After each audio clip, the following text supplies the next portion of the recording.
yourself? Would you want to be able to defend yourself if you are attacked by armed robbers or by kidnappers in your own home? Would you want to be able to defend your children and your wife if you are attacked? I mean, you're telling me no, you don't want to handle a gun. If you don't want to handle a gun, that's your problem. Then don't handle a gun. But there are many people out there who want to be given the opportunity to defend themselves. So I speak on behalf of those ones, not for people like you who might not want to have a gun, who are vulnerable, but you want to remain vulnerable. But you know that the police and the military cannot defend you. So look, as I said before, out there, there are already a proliferation of arms in the hands of kidnappers and armed robbers and bandits. So you just want them to continue? But you know also that the other alternative is to keep funding the military, keep funding the police, but we're not getting anywhere. Because before you and me, over the years, you know that in this country, that system has failed. All right. We are all welcome this wonderful evening. We go there fast, we go there brief. So many things that pop up. Nigeria is gone. Nigeria is finished. Nigeria is done for. This very hour, this very evening, I greet you as you are joining me, and no one waste time. I just want to go straight into the cocoa. Maybe we'll be able to talk about the cocoa. Akpbio sexually harassing people, not only Senator Natasha. There's another evidence, there's another proof. You know that when things begin to happen, people will begin to talk. A woman testifying that she has slapped Akpbio for sexually harassing her. A married woman, by the way. Let 1920, is it in 2020 or something like that? I think that was in 20. Hold on, let me be sure. In June 2020, a woman have slapped Akpbio, and for the wife of Akpbio to come out now and start talking, getting angry, trying to tear down the house means that this harassing of people, bringing them dirty, bam, bam, bam, it has been happening. It's not just something of new. And so, my people, I welcome you this very hour, this very time. As they do, I'm using the camera, know they show well again. I will try get another one. So, that is what we are saying. If you are just joining us, you are welcome. But by the way, let us move on. I see people making comments, Igbos this, Igbo now, we are moving on, we are getting on, we are hope. As Babangida come on to tell you that you are not the cause or responsible for the 1966 coup, you have been denied allocations after Babangida have come to testify. So what do you think that makes you the difference? What difference do you think the Babangida testimony is doing? What good? Of what good? To me, it is useless. Because everybody knows and they are doing what they're doing. Babangida has come out. Listen, I will just show you some few clips before we continue. Babangida came on to testify. Just this last week, we have so many things that popped up, so many things that showed, so many things that happened. I don't know, so many of you have seen me play this video before. Listen. Mr. Speaker, I'm from a zone, and none of the southeast and other zones are captured in this particular place. And this is a national budget. We have to look at it critically. Mr. Speaker, I want to bring the attention of the House in this item 281, Light Rail, Kano Ogun, Lagos. Mr. Speaker, I'm from a zone, and none of the southeast and other zones are captured in this particular place. And this is a national budget. We have to look at it critically. It's not for a particular state, Mr. Speaker. A southeast needs to be included. That is my point of order, Mr. Speaker. Thank you. Thank you, Honorable. Your observation. I am sure in the course of the year there might be... Mr. Speaker, no other time. It is now. Let us do it now. Mr. Speaker, observation. They are already ongoing now. Yours is noted, Honorable, and will bring it to the attention of Mr. President. Order. In the near future, we'll ensure that that balancing is done, okay? Did you hear that? I will show you another thing. There are so many of them. The problem is that I cannot dig them out, and my system is almost full and always full. So I want you to understand that you have no place. And when you know you don't have place, why are you pretending as if all these are makeup? Why are Ndibo pretending that these things are not true? They are not happening. Why? Why? Anyway, I have a lot of things to talk about. Let me not go on to tell or to talk about another thing. About funalization, Islamization, or whatever you call.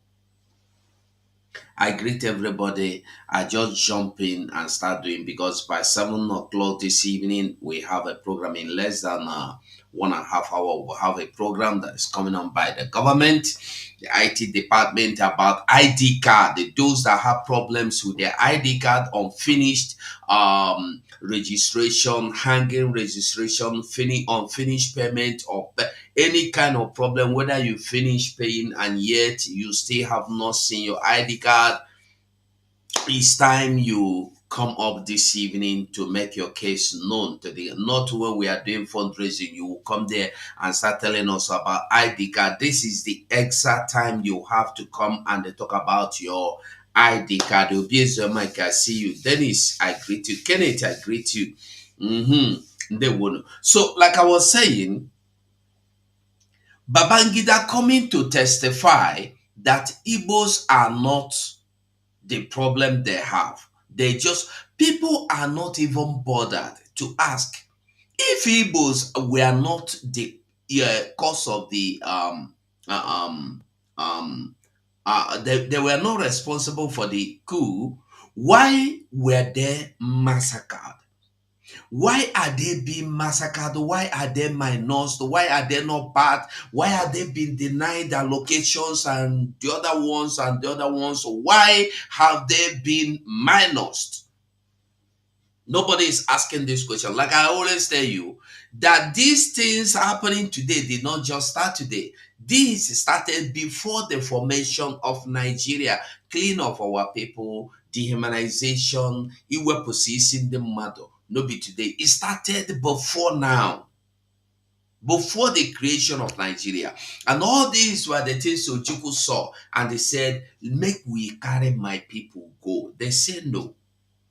And all the people that were blaming Ojukwu, that are blaming Ojukwu, both those living today, both those that are dead, none of them ever went to Ojukwu to ask Ojukwu, what did you discuss in Ghana with Nigeria go on?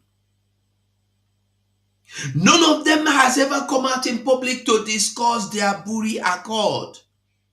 None of them has ever come out to tell us this is their Buri Accord. This is why we blame Ojukwu. Not even one person. Not even one single person have been able to come out and give a reason for blaming Ojukwu, for blaming the people that demanded for freedom. I am asking a question. If you were born and found out that you are hated, you are rejected in a family, will it do you good to remain in that family? After you have sacrificed everything to the point of giving your 2 eyes, giving your 2 ears, cutting your 2 legs and 2 arms to the family, yet this family still hate you and reject you and despise you. What do you think you need more to do in that family? Won't you leave that family? The so-called Igbos, why I'm using the so-called Igbos is because they said na Igbo. But when they want to carry out their evil operation, Calabas, Benin, all of them, Middle Belt, all of them are all together getting their own gift of beheading, of killing, of all the other ones. So that's why I'm telling you the so-called Igbo. Because these people that are getting share of the dehumanization and the injustice are not accepting that they are Igbos. So as you call me Igbo, when they want kill me, then they follow kill you. What's the point of saying it's about Igbo? I want to tell us that today, when you hear about Islamization, people are waiting to see what do you call it? Some people are waiting to see the time they will force you to go to church and they do Allah Akbar. Some people are waiting for the time they will tell you you must worship in you must be an Islam. No. Can you imagine? No, you must not be an Islam to be Islamized. All these things is gradually, they will bring you to the point where they want you, and then they will finish you up. Listen to Father Babamonso. Listen to him. Now, the suspects who were apprehended for the death of Honorable Azoka from Labour Party. He's not from Apuga. He was not from Apuga, but Labour Party. The suspects who were apprehended were handed over to Anambra State Security Police. How come that two of them escaped from the prison? Can you imagine? Only two of them. Who is deceiving who? Anambra State should rise. That means it has a what? That was a political killing. And those involved, they have bribed their way. Because those people, they wouldn't want those people to expose them. Who is fooling who in this state? You can imagine. Two suspects, two major suspects, and there is still a government in the state. Inhumanity of man to man. Once you are connected to the powers that be, then you are under perpetual immunity. But let everybody, let even Charles Oludo remember that there is God. In anything you are doing in this world, there is God. Santu says, he who sees in the heaven last. How come two suspects who were arrested, who were linked to the killing of innocent man, Honorable Azoka from Onitsha, let the people of Onitsha do arise? What really happened? A whole Onitsha. An honorable member from Onitsha was killed. I say, keep it quiet.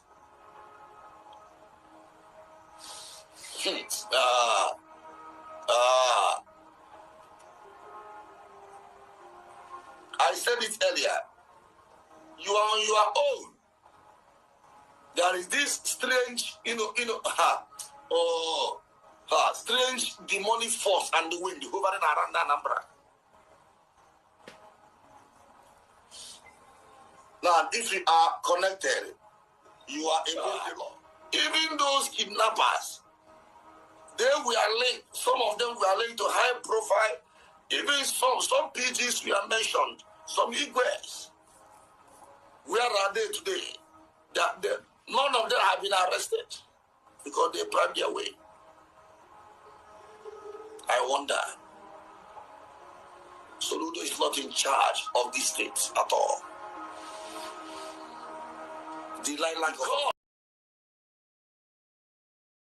Are you listening to what Akpbio is telling you? Akpbio have come to realize what we have been saying all this while. None of these delegitimized governors are in charge or have ever been in charge. Are you getting the message? Akpbio is now confirming that we have been right all the while. We have been telling you that these people are on contract, but nobody wants to listen.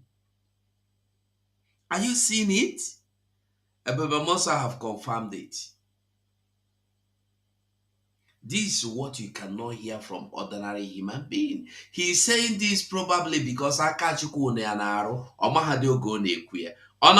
normal circumstances, he will not tell you this kind of thing.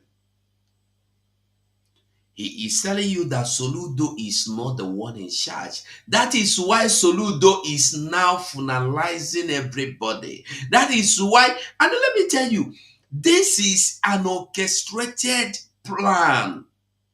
They planned, when they finish planning, Soludo starts. The next one, Imo State.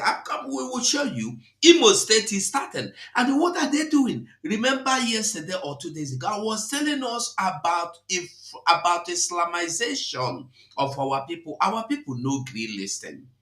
They have wiped away your traditional rulers. You don't have traditional rulers again. What you have now is the traditional rulers that were instituted politically. And these political elements that institute your political leaders are Funani ordained politicians that are carrying out the instructions given to them by the caliphate. So how can listen?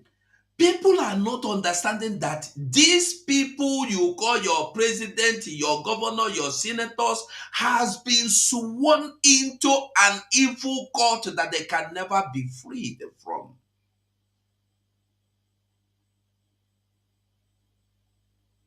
They can never be freed from.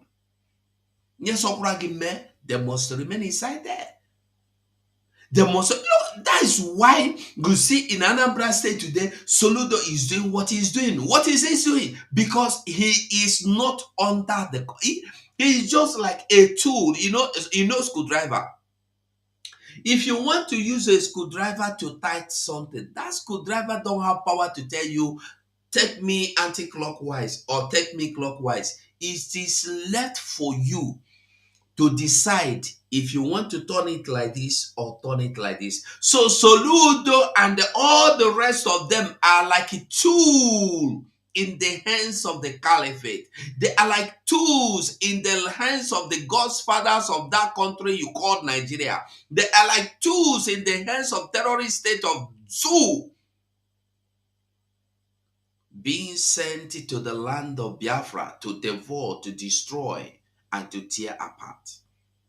That is why Soludo is doing what he's doing today. And I'm happy that Ebubemoso have been able to come out to tell you. But our problem is that we do not want to hear the truth. Our people are enjoying lies. Whenever anybody comes out to tell them lies, that is where you will hear them heap. They will go and heap there and listen and celebrate lies. They are praising Soludo today. Soludo, the same Soludo they are praising today is the one that is wiping away your tradition. Soludo you are praising today tell you that they are fake traditionalists. They are fake herbalists. What about you, Soludo, that is a criminal in the office? What about your political elements, your politicians, your zoo that are criminals? What have you done to them? What about the fake pastors that are surrounded everywhere? What have you done to them? They are targeting everything about you. All the customs of your land is being wiped away. But you don't know. You will only gather to fight, sit at home. But you will not gather to fight against those that are attacking your lives. That's the problem our people have. They believe the problem they have. That's why you see our Prime Minister Samuel will always tell you that they are not telling you to fight, sit at home because it is stopping you, but because it is stopping them from carrying out their evil intentions.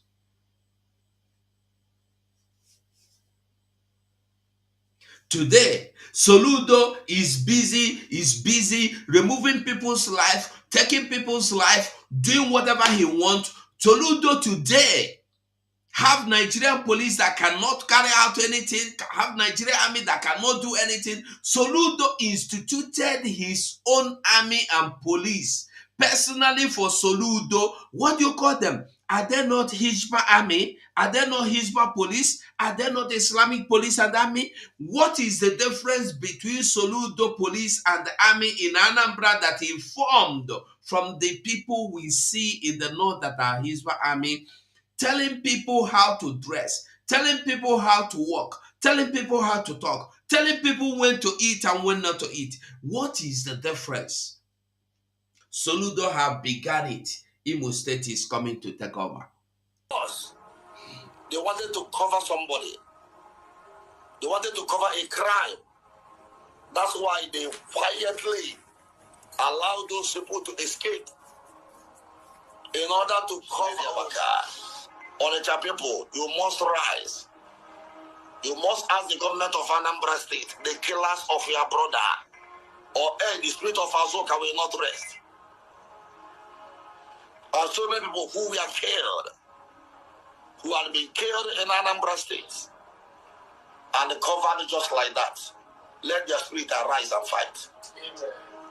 God will give you divine security as a reward. Amen. Now we heard Ababamonso telling you. You see, the thing is that these people are scared of their lives. So when you see some of them that are truthful, like this one, I respect him, like Mbaka, I respect him. So you don't expect them to come out and talk all the time. One way they talk, past millions where others no talk. Accusing Soludo of killing the Azoka or Chas Azoka, yes, Azoka. I want to call God forgive, God forbid. He is now telling you how Soludo killed that honorable member politician called Azoka, and nobody is saying anything. Igwe Ofalo Kabo is not coming out to defend these people. Are you getting the message? Because he has become a stooge. We will not waste too much time. Akpbio harassing people sexually. But before we go to Akpbio harassing people sexually, I have been asking a question. What do you call it? Babangida confession. Babangida telling you that Babangida today telling you that you are not the cause of 1966 coup. Is it the reason why before 1966 coup, somebody have told you that you are not part of Nigeria? You are not part of them. Are you getting the message? Immediately, Nigeria was instituted in 1960. In 1962, Saduano of Sokoto told you that every other person working or being in that country, if you must do anything, you are going to do it on contract. So when you see Soludo doing what he's doing, because that is the contract he signed to kill his people to be the governor. Purpose of them are the same thing. To kill his people, to be the governor. Devil mind the same thing. To kill. People are not seeing the truth. Today, in the same light, in Imo State, you see, when they start, you think it's only Soludo. That is why I will always tell us that whatever you see happening today is going to reach everybody. Small, big. It will reach you. Look at Imo State own today. Imo State is getting their own. Very soon they will start. They are attacking those that are traditionalists. Listen to Imo State. Listen. Government of Imo State, Office of the Traditional Institution Community Policing. Communique issued by the Imo State Council of Traditional Rulers after an emergency meeting held on Wednesday, 26th February 2025 at Eze Imo's Palace, Owerri. The Imo State Council of Traditional Rulers, in their meeting of Wednesday, 26th February 2025, reaffirmed their desire and determination to rid Imo State of criminal elements of matters, elements, no matter the guise, and wish to state as follows. 1. That all stranger elements who are operating as traditionalists in the state should relocate with immediate effect to their respective states, towns, villages, as their liberation incantation and the sacrifices will not be accepted by the gods of the land, since they are not indigenous. Consequently, therefore, all shrines, altars arising therefore should be dismantled with immediate effect, and the practices stopped forthwith. Okwa mba nolu. 2. I don't know. Okay, 2. That all indigenes native doctors should come with their traditional rulers to confirm such profession, practice, and also register as appropriate with the Council of Ndeze through the Committee on Culture and the Tradition, after identifying with the local government chairman, executive, and traditional. Are you getting it? Are you getting where they are driving to? Now, traditional ruler, that means, let me just explain to you. Firstly, the Igwe have to recognize you. If you have any problem with Igwe, if you don't agree with Igwe, know that you as a traditionalist, your own is 0. Are you getting it? Are you getting it? That means if Igbe have done anything in the past and you condemn Igbe, your own don't go, you don't finish. Are you getting it? I want everybody to understand where they are going to. 3, all communities in Imo State are profiled to IE have a database known. Know your neighbor of all strangers element in their domain, and they send the copies to 4, that all scrap dealers, this one, I like this one, scrap dealers. 5, that the 14 non-compliant traditional ruler community are, is it finished? Are to have themselves to blame. Anyway, you have seen what is playing and what is going on. That they are targeting tradition. They are targeting tradition. They are targeting tradition. That is what they are doing. That is what they are. Launching of his autobiography. Are we getting the message? When you hear Islamization, you might not understand how Islamization is playing, but I want you to understand that Islamization is not you. Listen, they have found out that our people are now understanding that they are being forcefully Islamized. Since our Biafrans, those that believe in Biafra, are not allowing them to come in the name of headers, in the name of Funani, in the name of IDP camp, they are now using their stooges, that is people like Peter Mba or Soludo and the Hopus of them and the rest of them and the Oti, Alex, to Islamize you smoothly, like if they mean no harm. Well, let's continue. Listen to this. Put the controversies surrounding to the June 12 election to rest, as he finally admitted that the late Nigerian... I think he's just trying to exhibiting the world. He wants to say the truth he knows about and give himself like a soft landing in the context of how Nigerians will rate him. But all that was contained in that his book, because it's gone viral, it's virtually what Nigerians have known for a while. Nigerians knew that MKO Abiola won the election. Nigerians who want to know also know that the coup of 1966 was not an Igbo coup. But we still appreciate IDB for the guts to bring these facts to light, so that those who are still confused will learn and understand that finally these are truths, that for too long things have been manipulated against the Igbos, for instance. And we only hope that people like Yakubu Gowon will muster the courage to also write his own memoirs, because that will also be very revealing and also help to douse a lot of tension in Nigeria. It is unfortunate that somebody like Muhammad Buhari has vowed not to write a memoir. But in his own case, one even wonders if he even understands anything to write. So we appreciate Babangida's guts in writing a memoir, because it's always important so that we can know the mindset of those who have ruled us in the past. But what it reveals is that we've been led by schemers, people who played around our intelligence, people who did whatever they needed to do for self-aggrandizement, and now that they're about exiting the world, they now want to come out playing to us.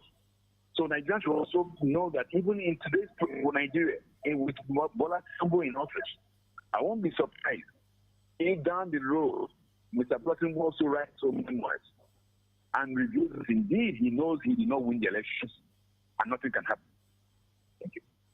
Barrister Eze Eluche, a couple of people think that this is hypocritical of Nigeria's leadership and how hypocrisy has taken root in our political landscape, which is beyond redemption. For example, everyone is asking, how can the nation expect progress when those who wrecked the democratic foundation now boast about it with fear? For example, IBB wrote his book, revealed all that transpired and the anomaly that took place, and there was an applause given, encomiums are given. Even you were celebrating him. He got about 17 billion naira from that book launch. Dele Faritimi wrote the criminal justice system in Nigeria. He was handcuffed and placed in detention.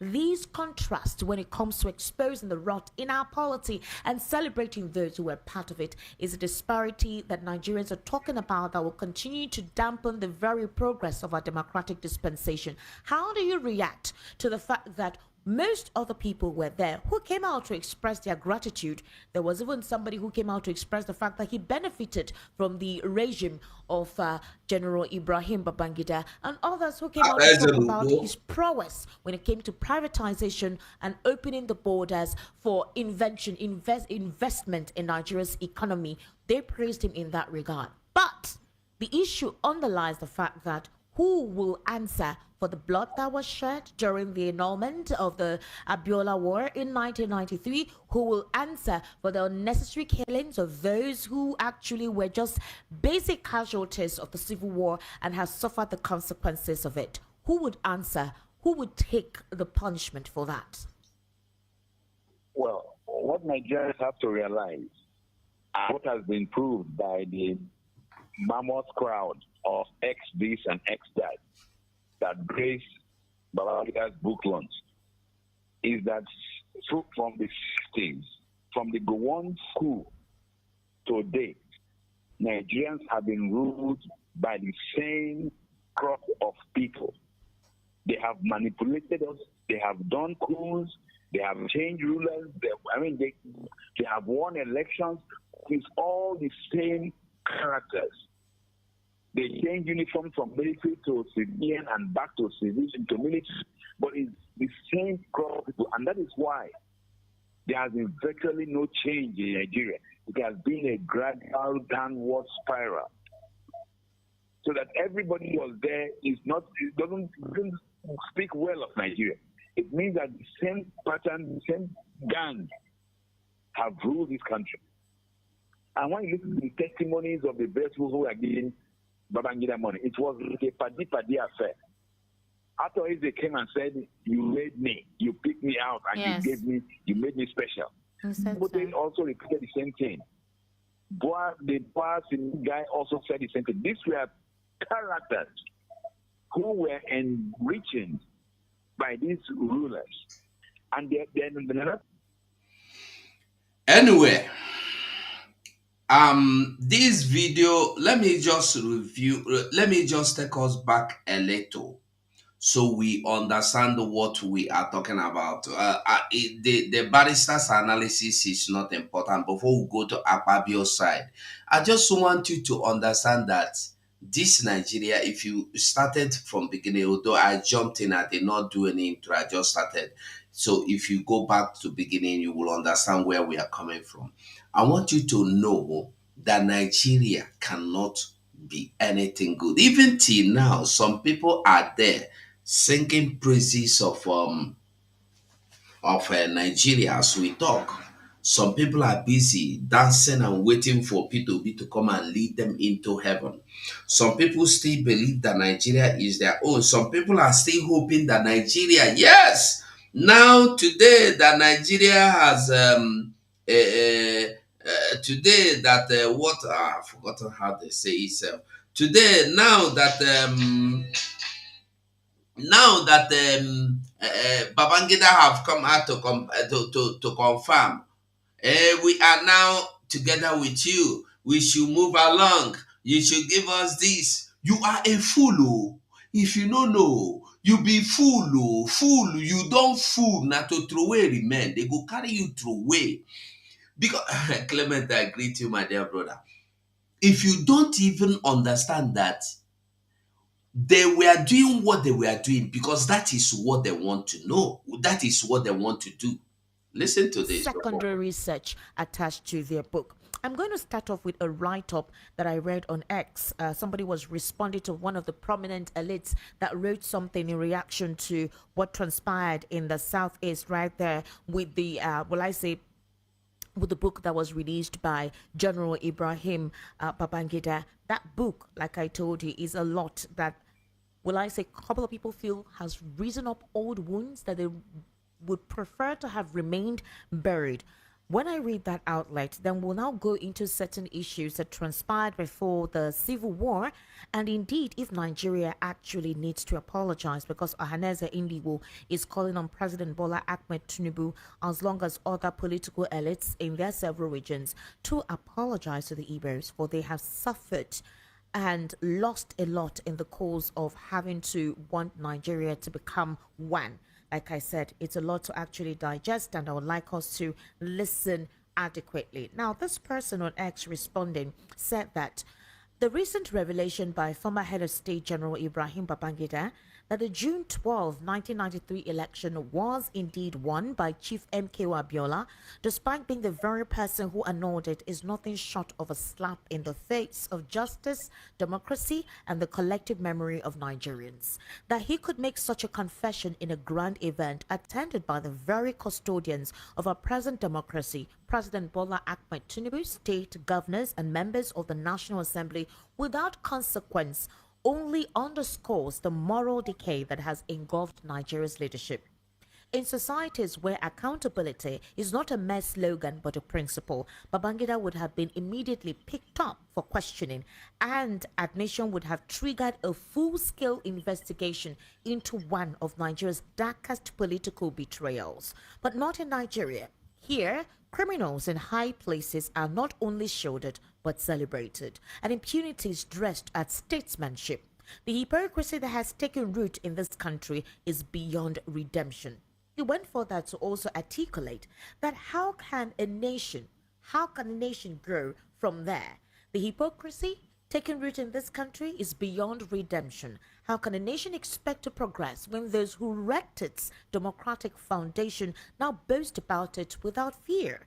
The annulment of June 12 was a crime against the will of the Nigerian people, a theft of their collective destiny. If Babangida now admits that what was already known, then justice demands consequences. Yet, our so-called leaders, those who claim to uphold democracy, sat through this revelation in deafening silence and rousing applause, a testament to the fact that they are all complicit in Nigeria's grand tradition of corruption, deceit, and political whitewashing. It is this very culture of impunity that has kept Nigeria. 300 members of the Apostolic Church of Nisha slaughtered by the... We have listened to this part yesterday, so I think to be on a better side, make we go back to Nigeria own side. Make we hear what in there happened to Nigeria system. I don't know how many of you that have been following the what is flowing or ranting, or Akpbio, his wife want to sack him, this and that. The full story, we have it here. But before that, some people may say, yes, Natasha want to set him up because of this and that. I'm telling you, no, it's not true.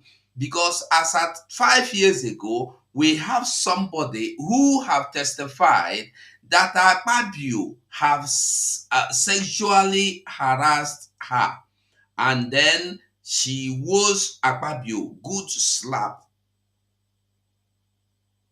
You are, because I dey like, if I dey do anything, I dey bring proof. So here is the proof of what I want to show you now. Listen, where is the thing now? The Federal 2nd Division.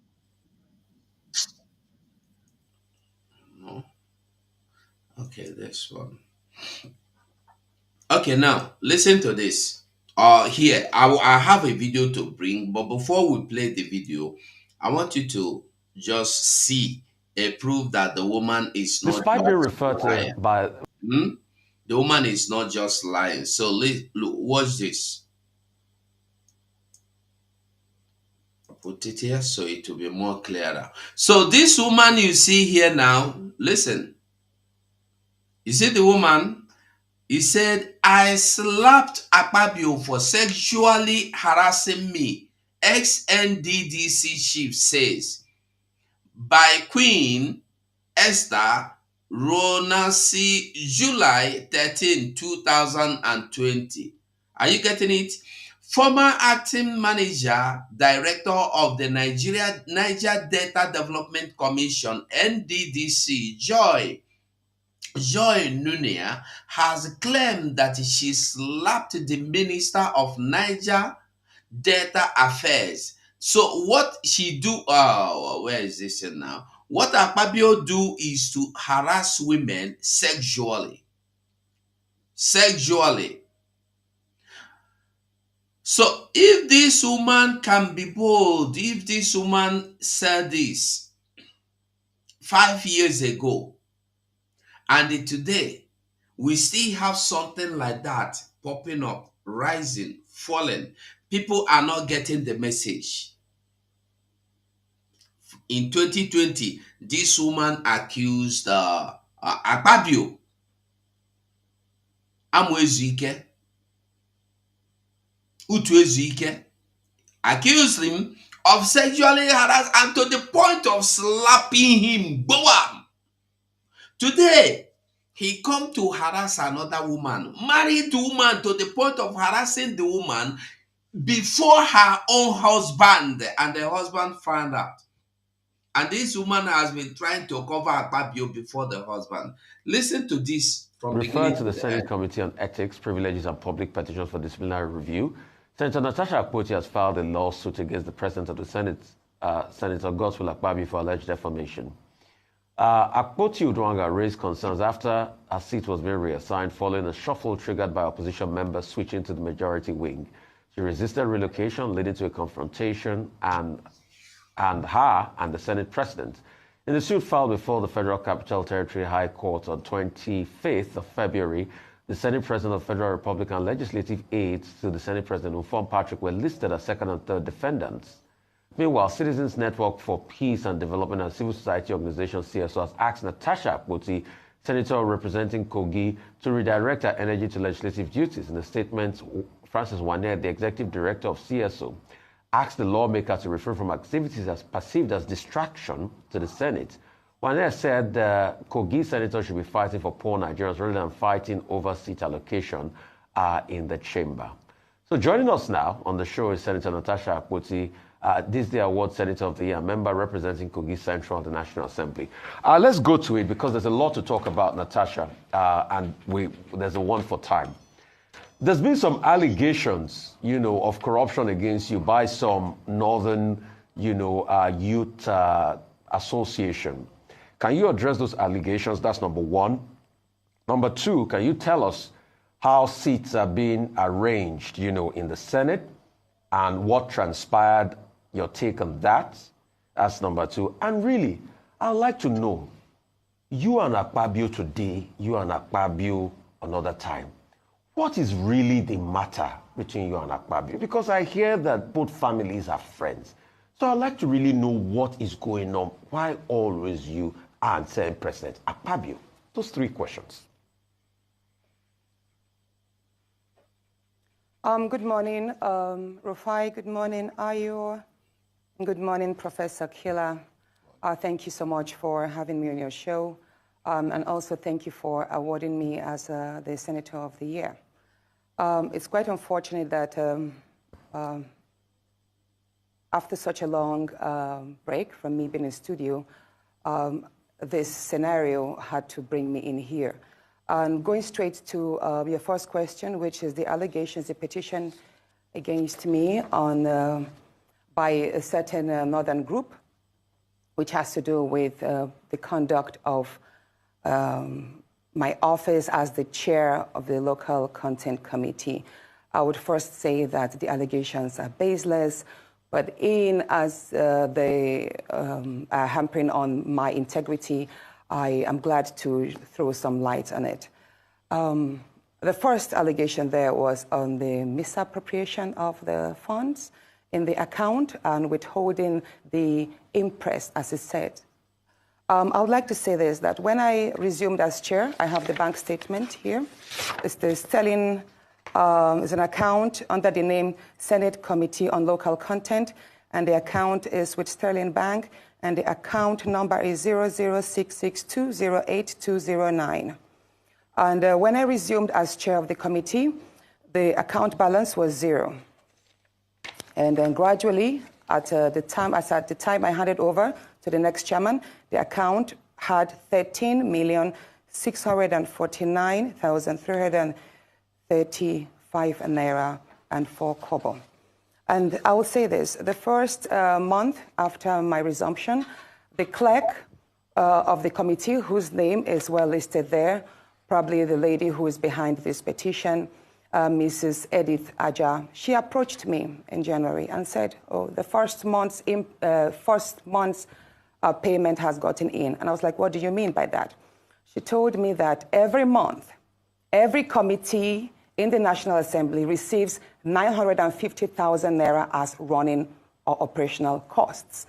And so that I said, okay, what is the money supposed to be used for? She said, it's for logistics, mail dispatches, whenever refreshments for meetings that we have, you know, and all that. I said, okay, so if 950,000 naira has hit the account, we are yet to call for any meeting, so I think leave that money there, or is there a problem? She said, yes, the trend or the norm is that if there is no event or happenstance that utilizes the money, we are supposed to share the money. I said, how do you mean? She said, the money is usually shared. I, as the chairperson, I would take a part of it.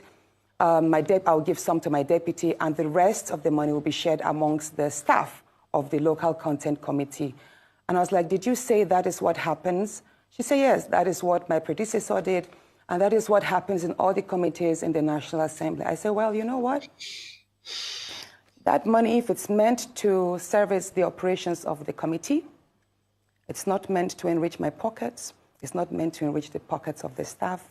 I would not want to collect this so-called impress. So I would advise that you keep that money in the account and we build the money, we use it for whatever it's needed. If we have to buy office equipment, print stationaries, then we use that money. And I promise this, and the bank statement is here. Anyone who has access to it, I have called the account number. You can check. We have gradually built the account. We use there was a time I approved the money last year for the purchase of a printer because it made no sense that we kept on spending so much money printing outside. I was like, you know what, let us have a printer in-house. We bought a printer. We also have printed lots of materials, but basically the money, I never took a kobo out of that in the name of impress. I never gave my deputy then, who is Senator Ede Dafinone, any impress. He can verify and attest to that. Neither did I allow any of the staff to take any money because that is taxpayers' money and the money was meant to service the office. Now, the second allegation there is that, oh, but by the way, it would impress you to know that ever since I left office, the money has been withdrawn by the clerk. About 5 million was withdrawn. And 2 days after my removal again, 4.9 million was withdrawn. So as at today, Okay. The bank, that account that had 13 million has only 123,000. Now, the second allegation there is that I harassed the clerk, and I called for the CVs of the staff. Now, this is it. I believe in I believe that the committee was set to oversee the operations of all the IOCs and the national industry players, and to also strengthen in-country capacity with regards to the oil and gas sector. So such a committee needs the services of lawyers and auditors, because we have to look at a whole lot of accounts and how monies are being spent, monies that are due to strengthen the educational and training sectors, how they are being spent. So one thing, again, the clerk told me was that we needed to deploy the services of an external consultant.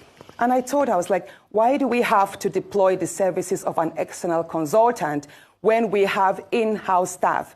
The Committee on Local Content had about 10 or 11 staff at the time. And I was like, we should be able to do this job ourselves. I am a lawyer. I can do my own part wherever one needs to refer to the Constitution or to the Act as it may. And I believe we should have supporting lawyers, we should have auditors, we should have accountants amongst the staff. So I asked her for the CVs so that I could look, and then amongst them I can write to the clerk of the Senate and say, you know what, can you swap this person, because I want to have an effective team to operate. So if that is what they say, harassment, then so be it. And as for the rest, they mentioned I harassed NLNG. Excuse me, please. Natasha, I harassed NLNG. Natasha, for the these companies will write and act and defend. For the want of time, the second question I ask is, then what transpired on the Senate floor? Second question, and why is there always a tiff between you and the Senate President? So those are the two. You can put both together. Of course. Why is there always a fight between you and the Senate President? Of course. That was on the sitting arrangements. I think it was a Thursday, last Thursday. I walked to the chambers early before sitting. I signed the book. Please, can I have some water, please? Where is it? Oh. Okay, we'll just wait to... I flew all night, so I'm kind of drained. Okay, so... Yes, you were saying, yeah. The sitting arrangements. I walked into the chambers that morning. I signed my attendance sheet, and I was walking straight to my usual seat, which is the last seat by the door, like at the topmost last seat by the aisle. So, and then I was told by one of the sergeant at arms that, oh, ma'am, that is no longer your seat. You are now sitting at the far end there. And I was like, since when? They said, well, that's what the Senate President instructed. I was like, I was in chambers yesterday, which was Wednesday. I've not been notified. Why did you change my seat? What reason? I'm comfortable here. I'm okay here. I wasn't notified to that. So I was upset. And then I said I refused to move to the new seat. I don't even know what the new seat is. I don't even know the number. I don't know. But they told me it was the last seat, appointed the last seat at the far end. So then the procession came. The president walked in to the seat, and then the rest was shown online. I was already told, by the way, that I should gently move. Some senators messaged me that I should please adhere to the change and move to my seat, because that was a trap, a setup. And I was trying to understand what trap, what setup. At that point, the minority leader, Senator Abamoro, walked up to me, and he told me, Natasha, please just obey, just go to that seat. And I'm like, no, sir, you are my leader. You should speak for me. I am not aware that my seat has been changed. And I believe I should be given a chance. Maybe they should explain to me why my seat was changed. Maybe I can also explain why, if they could maybe consider leaving me here, that I'm not moving. He said, he pleaded with me that I should please move to the other seat and not explain that we could address it later. And I said, sir, I have hit these chambers. I have complained, and you have witnessed several of my privileges, me being maligned several times, and you never stood up for me. So no, I am not moving there, because I do not trust that if I move, this matter will be addressed. So I am going to raise it on the floor. That was what I told my leader, who is the leader of the minority, Senator Abamoro. And then he walked. So after that, I was about to be... Then the minority whip now read the rules that I have broken the Senate rule by not adhering to my seat change. Allocation, and that was when, at the time the Senate president was about to read my seat allocation. At the time the Senate president was about to read, because the next thing he was going to do was to read my suspension because I failed to adhere to that. All but right, he had already Senator made some Natasha. statements that, Senator, the whip was, hold on. The whip, Yes, it's just that we have to manage. Already had mentioned Senator that Natasha. Yes, ma'am. I'm so sorry, but we had to manage our time, and part of the question. Okay, so at that point, I knew I had to read Order 10. Okay. Yeah, I had to read Order 10. Now, what is Order 10? Many people don't understand. So now, Order 10 is an SOS for every senator who feels their rights and privileges have been breached. So permit me to quickly read what Order 10 here is. Any senator may rise at any time to speak upon a matter of privilege suddenly arising, and he shall be prepared to move without notice a motion declaring that a contempt or breach of privilege had been committed. Now here it is. It does not say I cannot read that order in that place. That whenever a senator feels that their rights have been trifled upon, I have the right, even if I'm laying on the floor, wherever a senator is in that place. This order book does not say Order 10 should be read from a particular seat. Okay, Senator Natasha, let me come in here. I have no right to speak please. From that Senator seat, that Natasha. I should speak from my new seat. Yes. The Senate President aired, hold on please, this is a very important point. Okay. The Senate President himself made a mistake by not allowing me to speak on that Order 10, because it says here, and let me mention number 11. When a matter of privilege, Senator Natasha, I'm going to have to come in here. Senator Natasha, I am going to have to come in here. Thank you so much. Yes, please. You'll have more time to explain, but we have such limited time and we want to get as much out of this interview as possible. Well, thank you for expressing and opening up your statement. So what I assume from what you said now, because that was the question I was going to ask you, was the Senate Standing Orders, Chapter 362. A senator may only speak from the seat allocated to him, provided that the president of the Senate may change the allocation from time to time. So what you're saying is that Order 10 trumps Order 6.2 in terms of your ability to speak. But you can respond to that after I ask this question. Based on that, you make allegations, or you made allegations last week, Thursday, in the chamber saying that you've been maligned. In fact, you said to the Senate president on the floor, in the chambers, that you are not afraid of him. Can you share or expatiate on what you mean by that? And when you had a follow-up interview, you were talking about how some of your privileges were deliberately taken away from you. What was the motive behind this? And then finally, is this exclusive to you alone? Or is it just because, I mean, there are many things that have come up because you're a woman, there are only 4 women in the House, you and the Senate President have personal altercations that have now appeared in the chambers. Is this the privileges being withdrawn from you exclusive to you alone, and why do you think that is? Now, thank you. Indeed, the Senate President has the right to allocate seats to every senator, and the senator should speak from that allocated seat. But here it is. I was not about to make a debate. Neither was I about to contribute to a motion. I was reading an SOS, which is a lifeline of any senator. For any senator to have invoked Order 10, that means his privileges were already, or her privileges were already infringed upon and denied. And that can be raised anywhere at any time. So once a senator shouts Order 10, believe me, even if I'm being dragged on the floor and I say Order 10, they are supposed to listen to me. Wherever I sit in that place, that's why he said any senator may rise at any time to speak upon a matter of privilege suddenly arising, and I should be prepared to move same.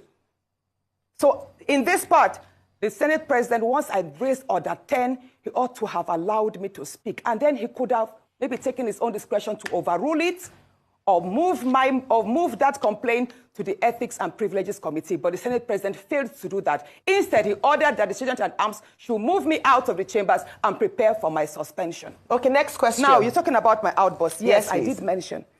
I did mention that my rights in the Senate there, I have been dehumanized, I have been maligned, and all what. And that outburst, I believe that the seat change was just the straw that broke the camel's back. a lot has been going on. And you asked, and just going again, trying to mix up the question. Yes, that's fine. Mix with this so I asked you, you made a statement that you've been maligned, you are not afraid of the Senate president, and that I asked if this was exclusive to you alone or if this is a particular trend. Yeah, that outburst. That's what I'm about to explain that. Yes. Yes, so many people do not know what I'm about to say, but I'm going to speak my own truth. And the Senate president is allowed to counter that. It all started on the 8th of December, 2023, which was a day before his birthday and my birthday. We are birthday mates. We were all in Akpbio because he had a big fanfare in the stadium. Myself, my husband, and a few of his close friends, we went to Akpbio.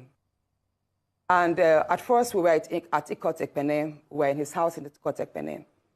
Then we all moved to his house in Uyo, which was about 8 p.m. And he held my hand and said he wanted to show me around his house. My husband was walking behind us, just 3 of us. We're walking around from room to room. He showed me the beautiful interior. This was done by this, by that, this designer here, he bought this from us. Like, oh, it's beautiful. And then I noticed that he hastened his pace while still holding my hand. And my husband was behind, still on his phone, but he was catching up whenever he could. And then he got to this particular sitting room, and he said, "Do you like my house?" I said, "Of course, sir. Every room, beautiful, nice interior, quality taste." He said, "Now that you're a senator, I'm going to create a time for us to come spend quality moments here. You will enjoy it." At that point, I just pulled away, and I was like, I don't really understand what exactly that meant. But then my husband now, when I turned around, I saw my husband was already near me, and the way my husband looked at me and looked at him, I was beginning to wonder, did he hear part of that inciting statements or not? And then the Senate president, too, I saw that he also had that thought, like, did my husband hear the invitation to treat or not? So then the Senate president now said, "Oh, by the way, let me show you my chapel." He has a chapel in his house as well. So when we were going to the chapel, you know, we walked in silence and all. So that evening, before we left the Senate president's house at about 11 midnight to the 4 points in Ikot-Ekpene. And my husband asked me, "Natasha, what did the Senate president whisper to you? What's he telling you?" I thought, should I tell him that he was speaking about bringing me in here at a special time for us to have a good time? Or should I just kill it there, wrap it as if there was nothing? Because tomorrow was a big day. I know how much my husband adores the Senate president. He loves him as a brother. My husband would do anything to support him. So I told my husband, nothing. I can't remember what I created, but I just gave him some words to manage, to mask what was said. When we laid in bed, I lay to my right, and my husband wrapped his arms around me, and he said, "My love, you know you can't tell me anything. What did the Senate president tell you?" Again, I was like, "Don't you believe me?" I said, "Nothing. Nothing. Moreover, it's my birthday in a few minutes. Let's just be happy." Then my husband told me he doesn't want to see me travel out of the country alone, and I should not go to the Senate president's house because he has a guest house where many senators do go there, you know, after office to get approvals and all that. So I told him, okay, no problems. That was it. I thought that was going to be the end. But then, in February, I wanted to move a motion. I wanted to move a motion for the investigation on the ills of corrupt practice in Ajakuta Steel Company.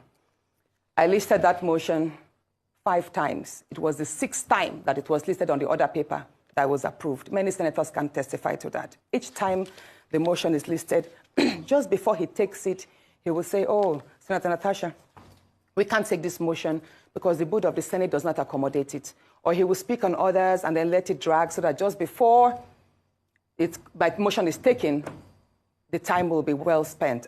So he kept on doing that. I went to him in his office. And I said, "Senate President, you know how important this Ajakuta Steel Company to me is. You know how important it is to my people and to Nigerians. I've noticed that you have stepped down this motion. As a matter of fact, a number of senators told me, go and see him and plead with him so that he would take it." I was like, sir, please, why can't you take this motion? It's very important. It's been listed. Then it was listed the third time I stepped down. He then said, Natasha, I'm the chief presiding officer of the Senate. You can enjoy a whole lot if you take care of me and make me happy. At that point, I said, sir, I'll pretend that I didn't hear this. He said, well, the ball is in your court. I left his office, and when I got home, I told my husband, I didn't tell my husband what happened. I just told my husband, please, can you speak to the Senate president to allow my motion scale through? I think I also spoke to the DSP, to the leader, Senator Pemi. I spoke to a number of senators that they should please intervene and allow him to that. I never told them what happened. My husband had to take a trip to London. Then the Senate president traveled to London. My husband met with the Senate president in London and pleaded with him, let my wife take this motion on Ajakuta. That is very important to her. Okay. All right, Senator Natasha. Said, okay, that he did not take it because he was protecting me. Hold on, please. He didn't take it because he was protecting me. Protecting me from what? Anyway, at the time my demotion was taken, it was the Deputy Senate President, His Excellency Barao, that actually sat. The Senate President stood up and walked out.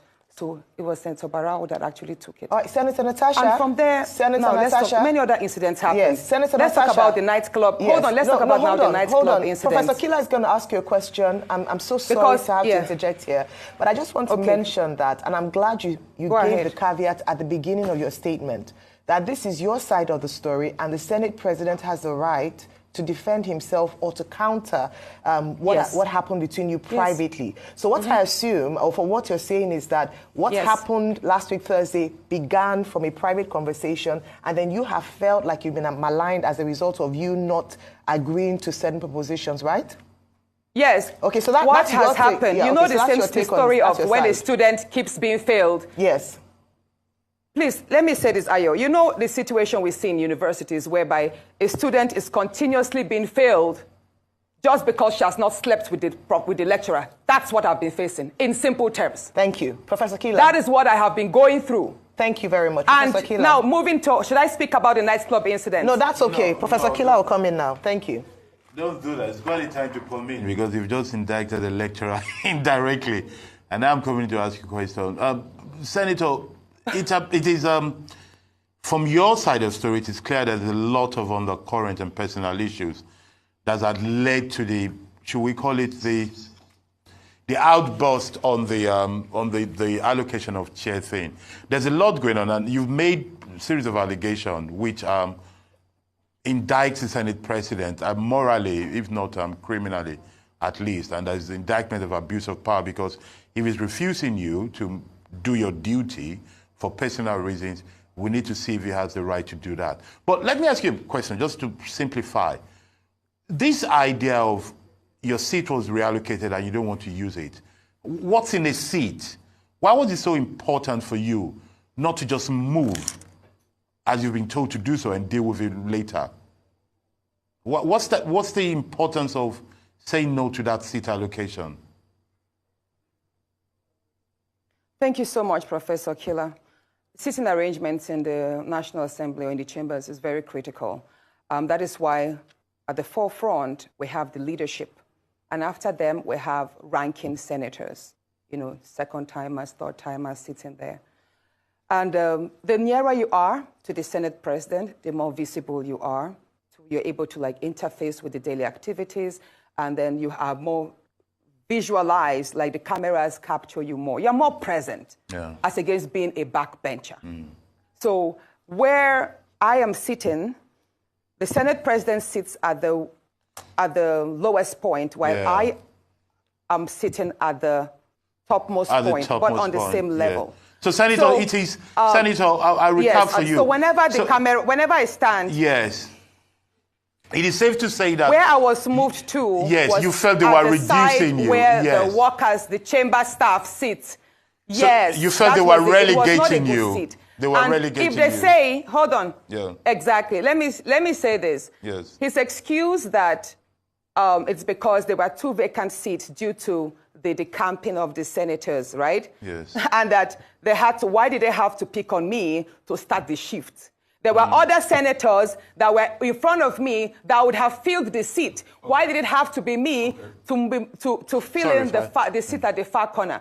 But I will say this again. If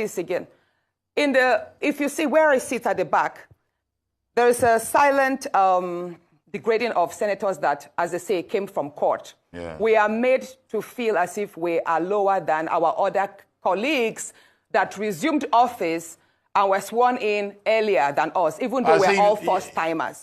Do you understand what I'm saying? Yes. I remember when I asked, initially, I asked why I was not sitting amongst my other first-time colleagues. Yes. And I was told that is because you resumed 6 months later. So it's almost like a punishment because I resumed 6 months later. Therefore, I have to sit or take seats or wait for my other colleagues whom we all ran elections with together and won together, even though we were rigged. So Senator, we were made to sit at the back. So after me, it seems clear to me. Senator Akpbio, who came Akpoti 2 weeks after me. Yes. So it seems to me, from your own narrative, straight from your own narrative, that you feel victimized and you feel you're being treated like a second-class senator in that place.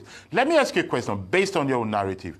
I have a very important... No, but very quickly, you're going to say, let me just ask you just this question. Professor. Yes, just this very question. Do you feel that other senators in that house, male or female or different party, do you feel that they're standing up to what they ought to be doing, or do you feel they are also, with their silence, complicit with your victimization?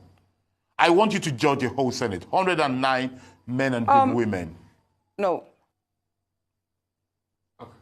You don't feel they're complicit, and you don't want to... Now, here it is. I have enjoyed tremendous support from my colleagues.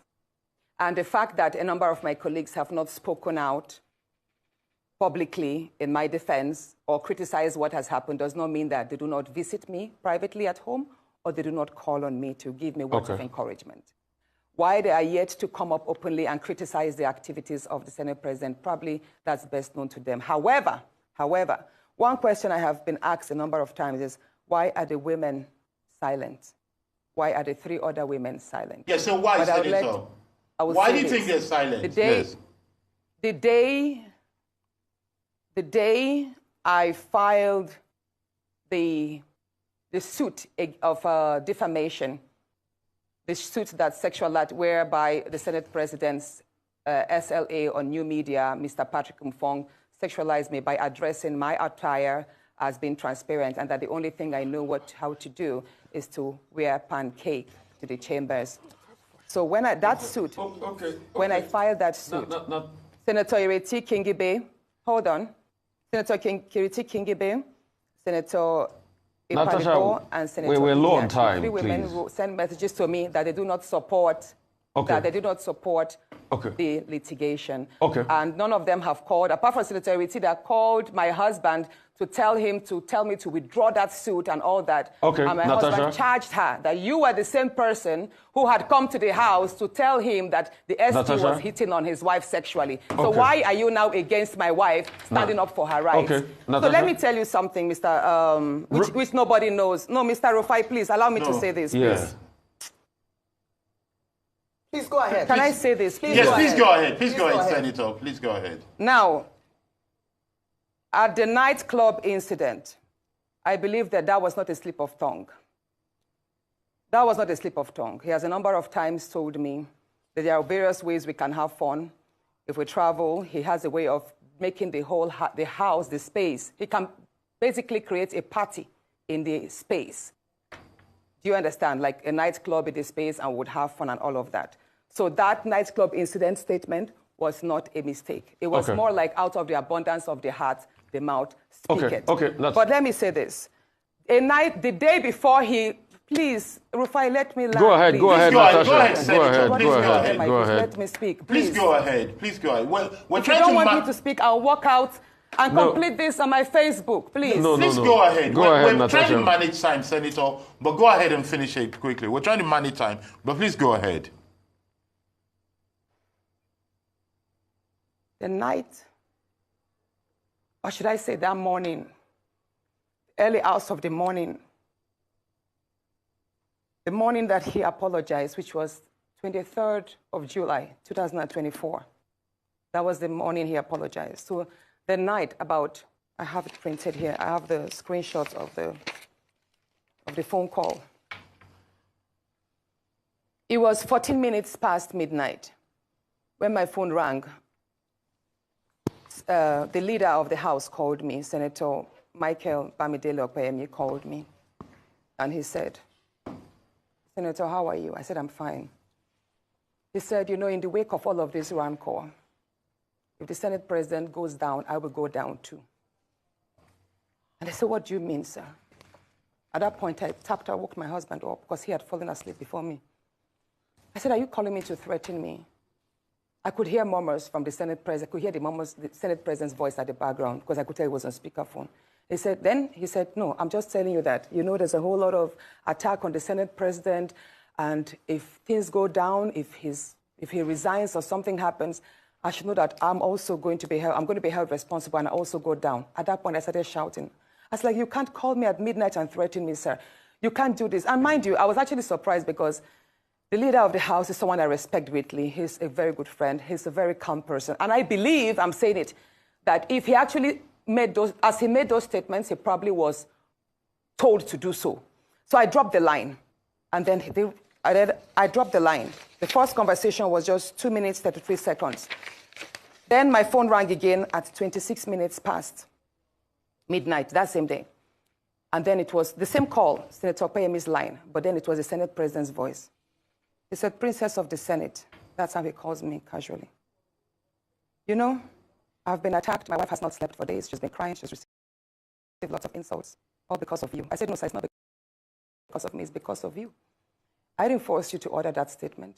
And I did not call on the support I received from Nigerian women.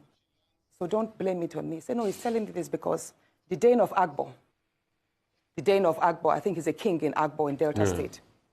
So the Dane of Akpbio spoke with him and told him that he, that's the Senate President, was the most hated politician in Nigeria at that point. Mind you, that was a few days to the protest. There was this end bad governance protest on the 1st of August, and this incident happened like a week before. So he said the Dane of Akpbio told him, Mr. Senate President, you know, your rating is all low. You're one of the worst. You are one of the most hated politicians now. So I would advise, he said the Dane of Akpbio advised the Senate President to leave Abuja because if he is caught in the middle of the protest, he could be attacked by the Nigerians. I said, so why are you telling me this, sir?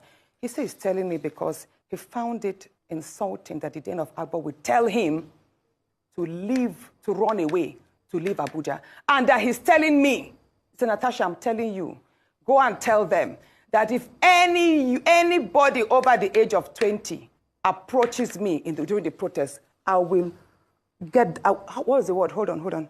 I will take that person down. The Senate President told me over the phone that based on the advice that the Dane of Akpbio gave him, that he should leave Abuja in the wake of the protest so that he will not be caught and probably will not be approached or attacked by the youth. He said, Natasha, I have the capacity. I'm number 3 citizen. If anybody over the age of 20 dares to confront me, I will take that person down. That person should dare me with his life. I said, at that point, I started shouting. I now told my husband, he didn't know the phone was on speakerphone all the while because I'd woken my husband up from the first speaker. I was like, my love, can you hear what he's telling me? This is exactly what he does. At that point, now, when he knew, he was like, is your husband there? Oh, yeah. I said, yes, sir, my husband is here. And he heard everything. He then told me to pass the phone to my husband. And you know what he said? Immediately, he changed his tone. He was like, oh, Alema, I have a slot for you. For an appointment from Delta State, why don't you bring a nominee? And I took the phone back. I shouted at the Senate President. I said, you can't pacify us. You can't threaten me on one side and then pacify me. Sir, I'm aware, even though the conversations took place on via WhatsApp, I know that the DSS and the NSA's office, they have the tools to extract these phone calls.